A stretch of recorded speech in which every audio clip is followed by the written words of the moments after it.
कैथल के उपमंडल गोला चीका पहुंची हरियाणा महिला आयोग की अध्यक्ष रेणु भाटिया। कैथल के उपमंडल गोला चीका पहुंची हरियाणा महिला आयोग की अध्यक्ष रेणु भाटिया।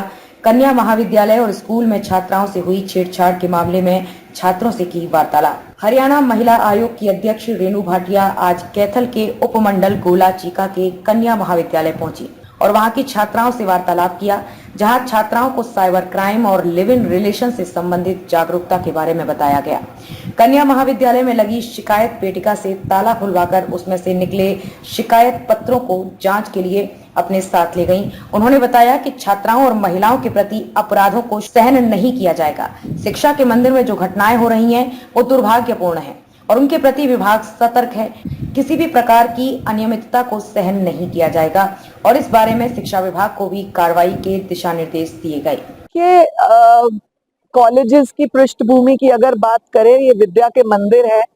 अगर इस तरह के स्थानों पर कुछ ऊंच नीच होती है या आपसी मनमुटाव की वजह से कोई बातें सामने निकल कर आती हैं जिससे बेटियों को इफेक्ट होता है, तो हम उस बात के सख्त खिलाफ है।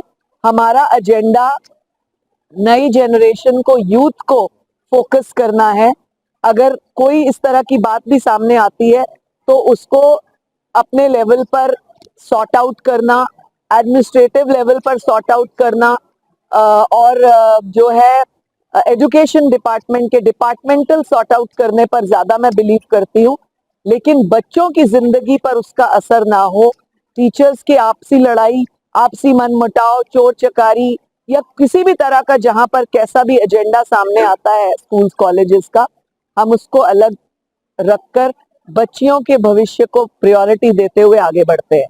आयोग की ये प्रायोरिटी है कि बच्चियों के साथ ना कोई अनहोनी हो और ना उनकी मानसिक दृष्टि को, उनकी मानसिकता को उस दृष्टि से देखा जाए या बनाया जाए जिससे कि कॉलेज या कोई अन्य स्थान या संस्थान जूझते हैं।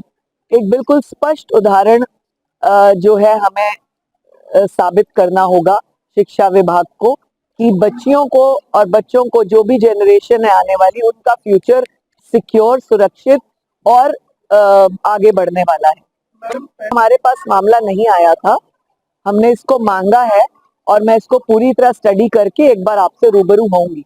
तो मैडम, आज तक महिला आयोग की क्या क्या अचीवमेंट रही है जब से आप चेयरपर्सन?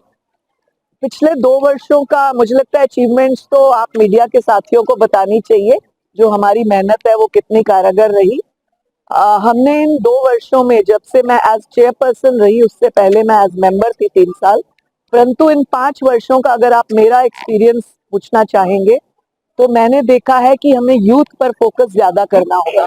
जब तक हम किसी केस की गहराई तक पहुंचते हैं, पता लगता है कि उसकी 27, 28, 29, 30 साल उम्र होती है, चाहे वो डोमेस्टिक वायलेंस का हो, चाहे अन्य छेड़छाड़, रेप या इस तरह के संबंधित रिलेशनशिप के मामले हो।